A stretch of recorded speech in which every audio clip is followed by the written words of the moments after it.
memakai jubah dan sorban, lengkap dengan menyandang pedang dan kelewang.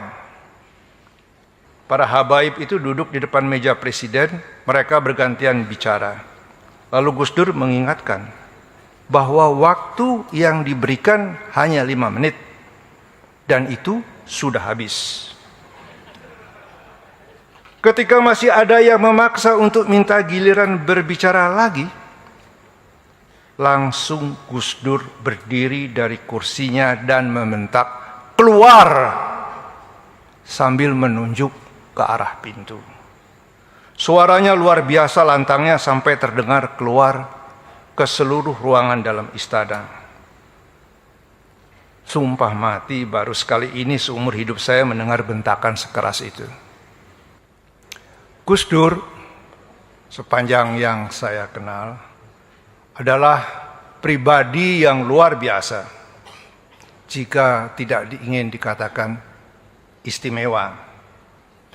Saya mengenal almarhum bukan saja karena pernah menjadi pembantu beliau ketika menjabat sebagai Presiden Republik Indonesia, atau karena pernah bersama-sama berada dalam gerakan masyarakat dan politik yang berusaha menegakkan demokrasi di zaman Soeharto, yaitu Forum Demokrasi pada tahun 90-an. Bukan cuma itu, kesempatan saya berkenalan dengan beliau. Saya sudah berkesempatan mengenal Mas Dur. Mas Dur, begitu dulu saya memanggil beliau, sejak masa remaja tahun 50-an. Tadi Gus Solah sudah menceritakan bahwa kami bertetangga. Dari semula, keluar biasaan atau keistimewaan Gus Dur sudah bisa dirasakan, kalau bukan selalu kelihatan. Terutama kecerdasan, pengetahuan yang luas, yang meliputi hampir segala hal. Salah satu ukurannya ialah, ukuran untuk saya, boleh dikatakan tidak ada buku yang saya pernah baca atau ketahui yang belum pernah dibaca beliau. Hampir mengenai semua hal, buku sejarah, riwayat hidup, kesusastraan dunia, filsafat, sampai fiksi dan roman detektif, atau tentang film, apalagi mengenai olahraga. Semua lebih diketahui oleh Gus Dur, terutama mengenai agama, khususnya Islam, yang tentu tidak bisa dibandingkan dengan saya karena saya sendiri tidak tahu apa-apa mengenai hal itu. Memang usia Mas Dur lebih tua kira-kira 2-3 tahun dari saya. Yang diketahui beliau tidak dipamerkan, tetapi apa yang kita ketahui juga telah diketahuinya, termasuk banyak yang belum kita tahu. Ini bukan cuma karena minatnya yang luas, tetapi juga berkat kekuatan daya ingatnya, kapasitas memorinya, yang mungkin jadi terlatih lebih baik berkat sistem pendidikan menghafal di pesantren.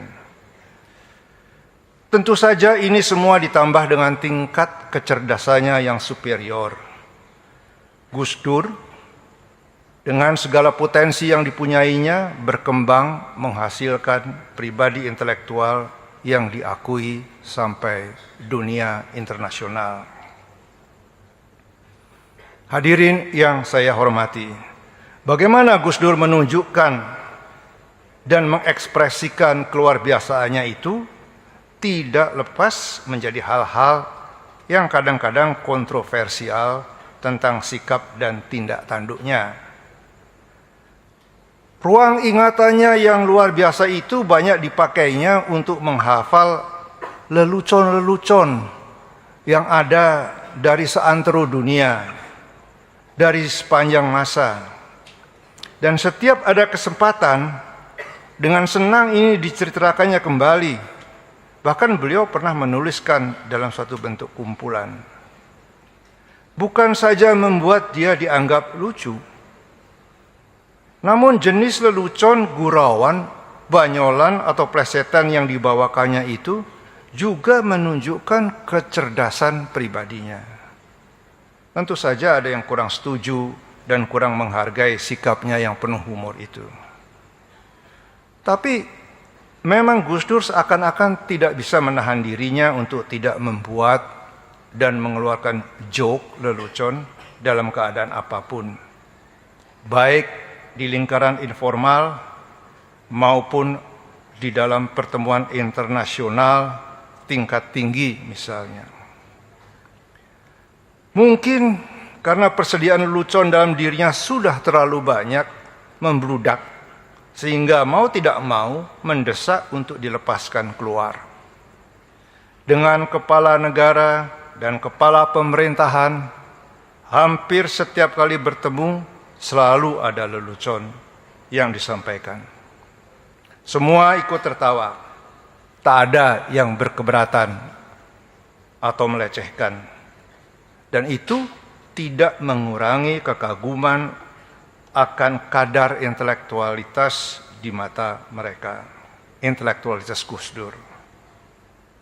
Saya bukan ahli ilmu jiwa, bukan ahli psikologi.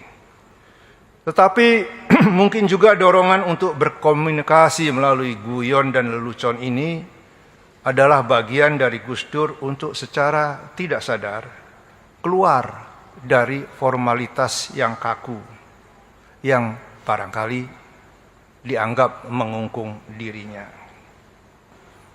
Itu mengenai salah satu sisi dari Gus Dur. Tidak setiap kali Gus Dur bersikap dari sisi rasa humornya saja. Ada saat di mana beliau secara serius menyindir dengan tajam atau menghardik dengan amat keras. Keras bukan cuma isinya saja, tapi dengan suara yang amat kencang, menggelegar. Saya ingin beri dua contoh peristiwa mengenai kedua hal itu. Yang pertama, menyindir dengan tajam.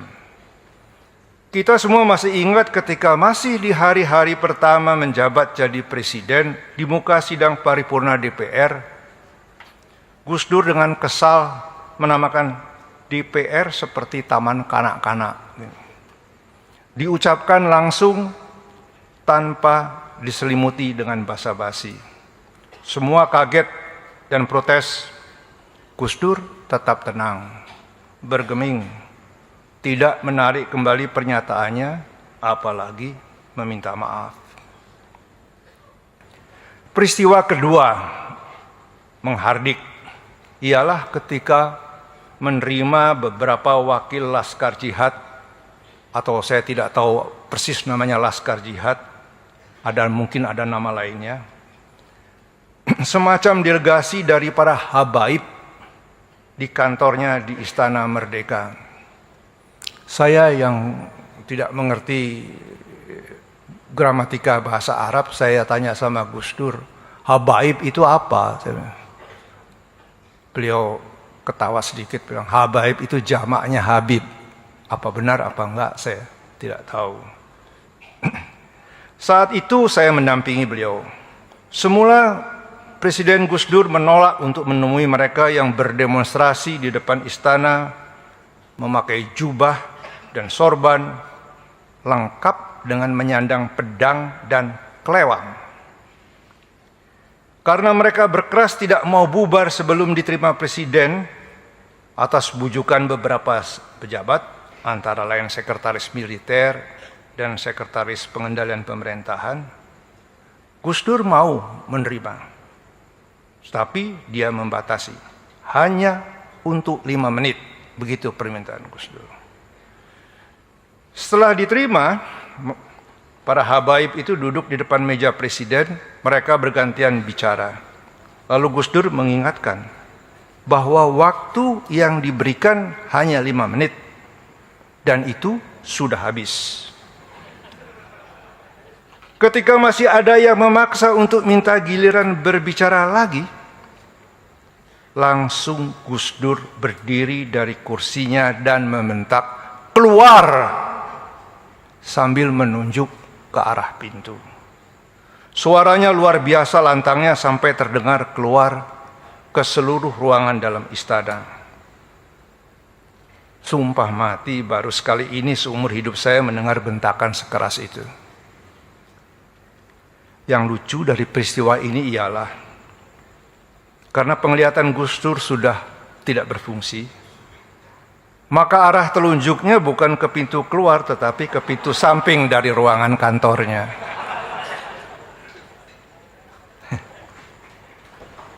Saudara-saudara,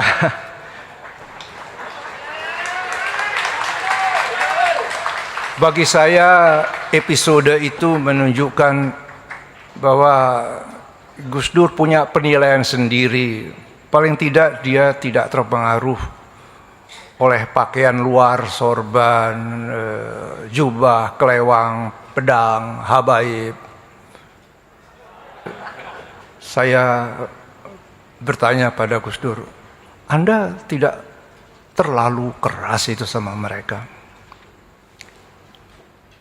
Dia memanggil saya dengan nama kecil saya. Enggak lah, orang-orang seperti itu cuma bisa mengerti bahasa yang seperti tadi. Jadi dia bilang, dia sebut nama etnis orang-orang seperti saya, tidak sebut kembali, hanya bisa mengerti seperti itu. Jadi dia mau mengatakan, dia mau gertak saya gertak lebih keras.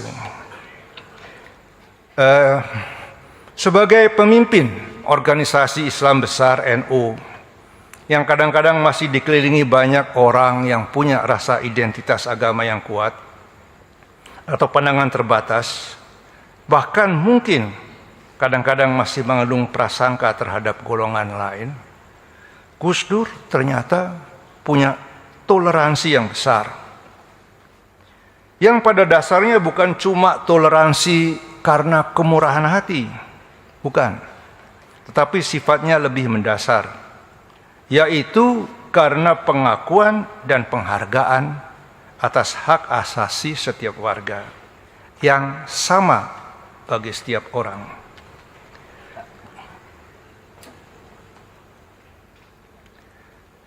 Karena itu, beliau berpegang pada keharusan untuk menegakkan prinsip anti-diskriminasi, juga anti-sektarianisme seperti yang diwujudkan dalam membentuk dan memimpin forum demokrasi. Ini ada suatu cerita mengenai toleransi, mengenai Gus Dur dan kepemimpinan beliau.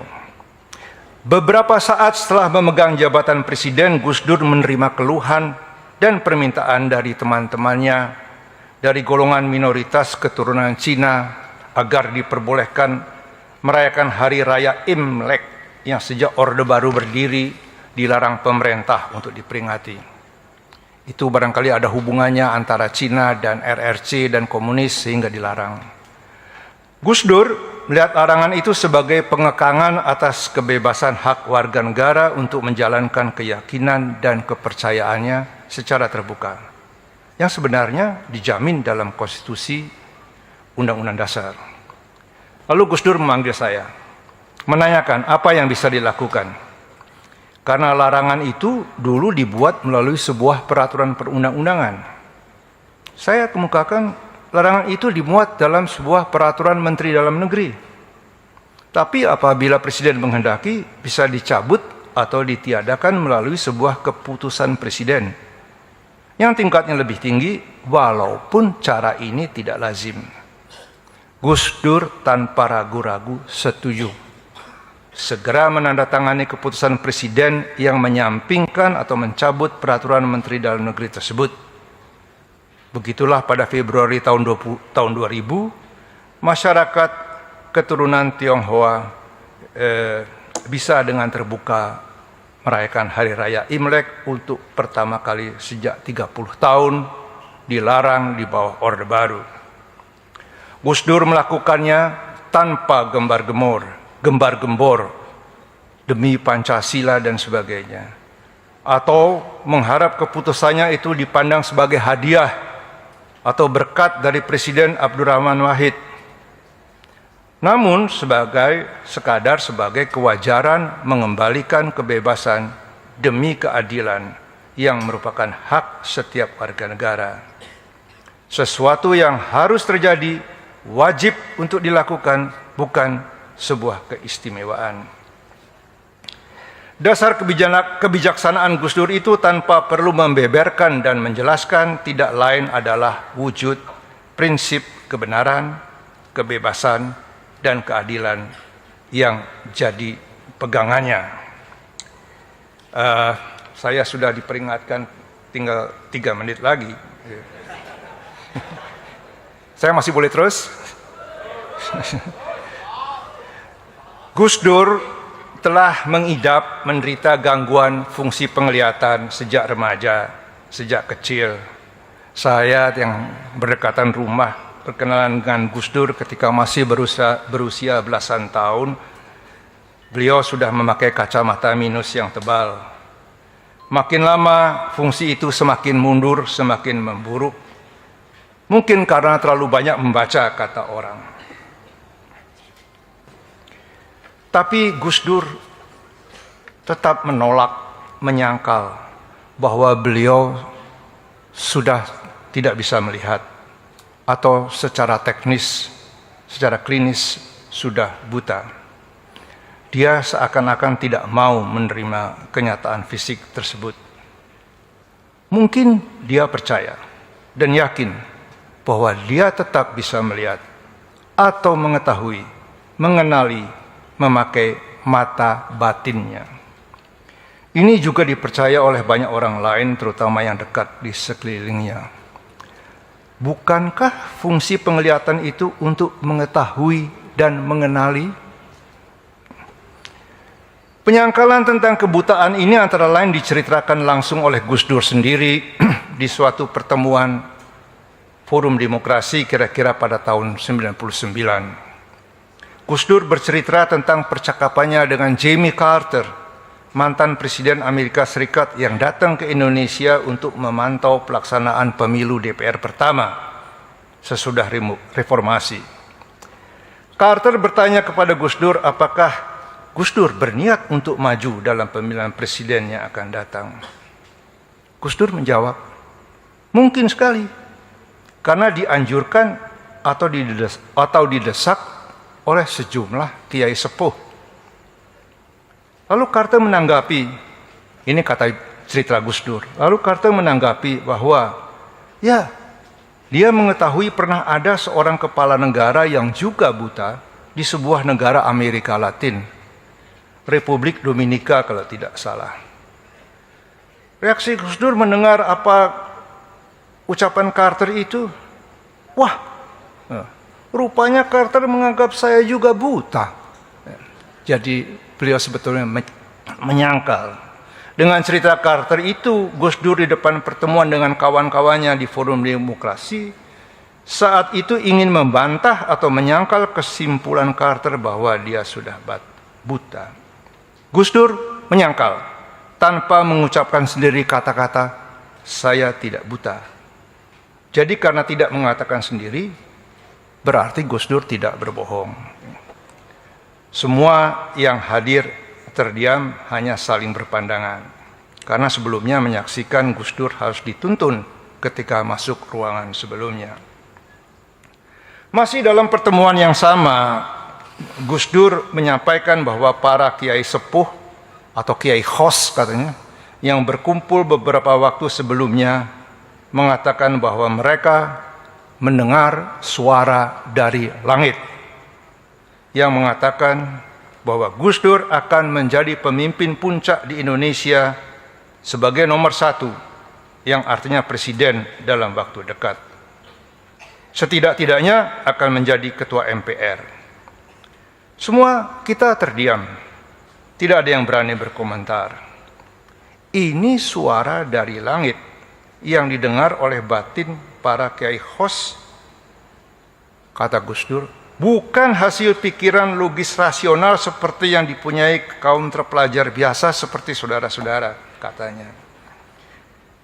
Kami semua mengingat cerita itu kembali, seakan-akan sukar percaya ketika benar saja Gus Dur terpilih jadi presiden dalam sidang umum MPR beberapa bulan kemudian, mengalahkan Megawati dengan dukungan poros tengah pimpinan Amin Rais yang belakangan berbalik menjadi seteru politik Gus Dur, menjatuhkan kembali dari kepresidenan. Begitulah saya ingin mempersingkat waktu ini dengan menceritakan bahwa Gus Dur menjalankan fungsinya sebagai presiden dengan hambatan penglihatan itu banyak dikritik dan dipertanyakan oleh kalangan yang cukup luas. Kemana-mana harus dituntun, ke kamar kecil pun dibantu dengan tuntunan ajudan. Tetapi ternyata semua tetap berjalan dengan relatif lancar. Memimpin sidang kabinet, menandatangani dokumen-dokumen negara, seperti undang-undang dan keputusan-keputusan, itu berjalan dengan baik. Beliau tidak bisa membaca, tetapi bisa menulis, berarti bisa menandatanganinya.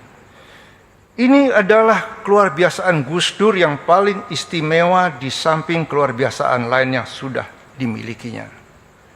Tidak pernah ada presiden atau pejabat tinggi negara yang punya keluarbiasaan seperti ini dalam sejarah Indonesia. Satu-satunya adalah Gus Dur sendiri. Kepala negara yang buta hanya ada dalam dongeng Mahabharata barangkali. Di satu sisi, kekurangan ini jadi sasaran kritik cemooh atau tidak bisa dimengerti dan disesalkan. Tapi seperti saya katakan, di pihak lain ini adalah suatu keistimewaan yang sebelumnya tidak pernah terjangkau pikiran, suatu keajaiban. Bagaimana mungkin seorang dengan kendala penglihatan atau buta bisa diangkat jadi presiden, diserai tanggung jawab, memimpin negara sebesar Indonesia ini? Dan itu telah terjadi. Bukankah sepantasnya itu disebut mengagumkan? Bukan main. Bagaimana caranya Gus Dur menjalankan tugas sehari-hari sebagai presiden? Misalnya tanpa bisa membaca, bagaimana caranya untuk menandatangani keputusan-keputusan, peraturan-peraturan perundang-undangan supaya menjadi sah secara hukum? Untuk itu diatur suatu tata cara yang paling aman dan legal. Waktu sudah habis. 1 menit lagi. Setiap dokumen sebelum dibubuhi tanda tangan beliau dibacakan dulu isinya dengan dilihat atau didengar seorang saksi, paling sedikit ajudan beliau.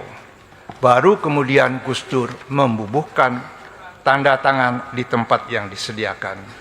Untuk itu tangan beliau dituntun, biasanya oleh ajudan, diletakkan ke atas tempat tanda tangan, harus dibubuhkan, lalu Gus Dur mencoretkan tanda tangannya.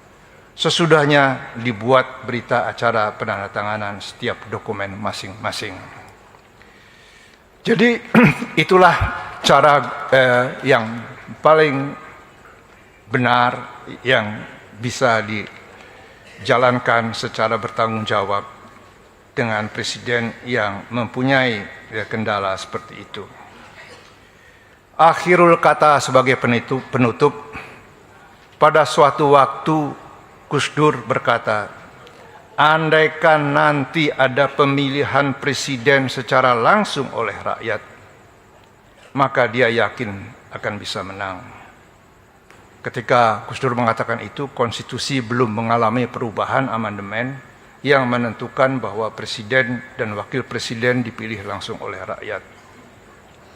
Namun setelah perubahan atau amandemen mengenai pemilihan presiden langsung itu ada, Gus Dur sayang tidak bisa ikut sebagai calon karena tidak memenuhi syarat kecakapan jasmani, yaitu kendala penglihatan.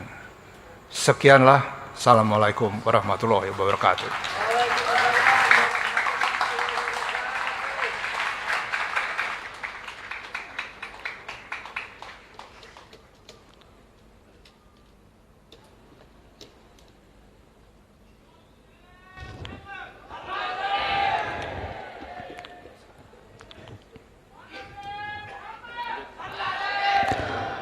Hadirin yang berbahagia, demikianlah tadi testimoni yang pertama oleh Dr. Marsilam Simanjuntak. Beliau adalah Sekretaris Kabinet Indonesia pada masa jabatan Presiden Kiai Haji Abdurrahman Wahid. Dan berikutnya testimoni yang kedua oleh Insinyur Sarwono Kusumatmaja. Kepada beliau dihaturkan.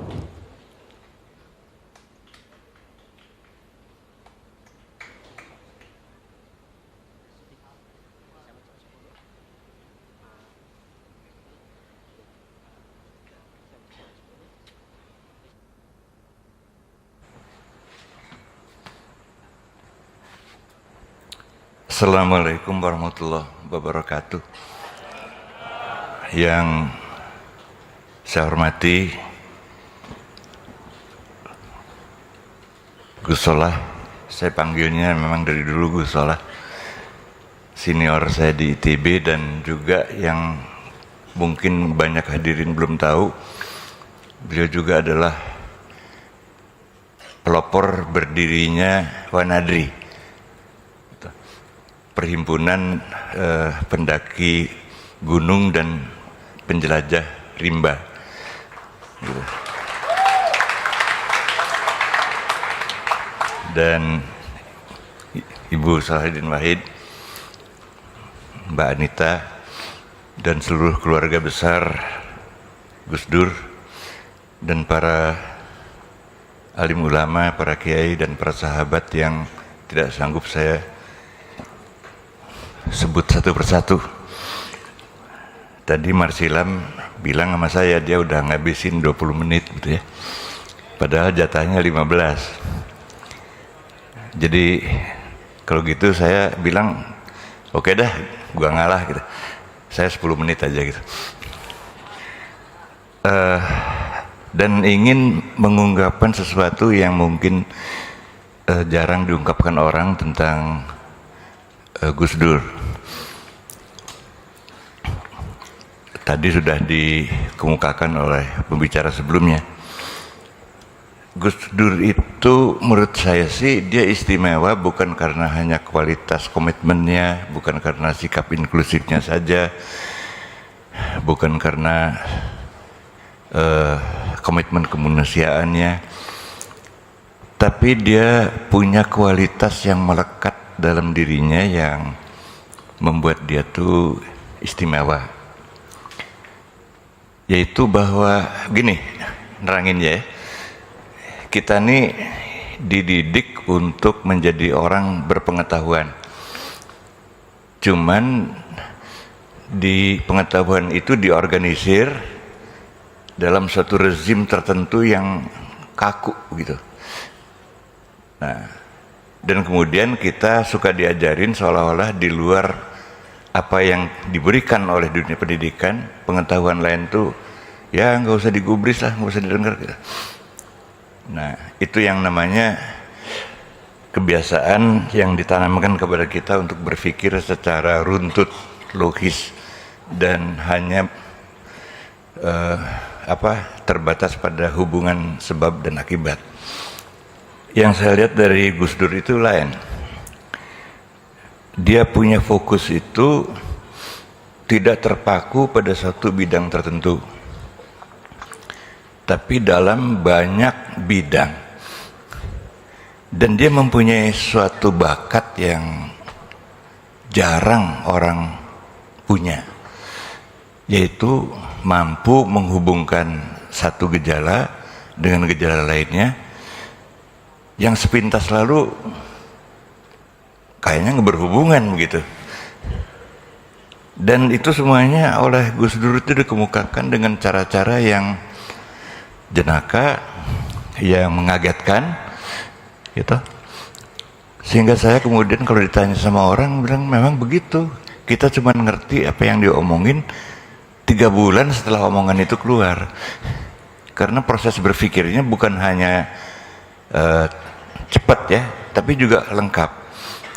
Sedangkan cara kita mendapat pengetahuan oleh dunia pendidikan adalah kita tidak pernah mendapat pengetahuan itu secara lengkap, hanya parsial menurut spesialisasi kita, kira-kira begitulah.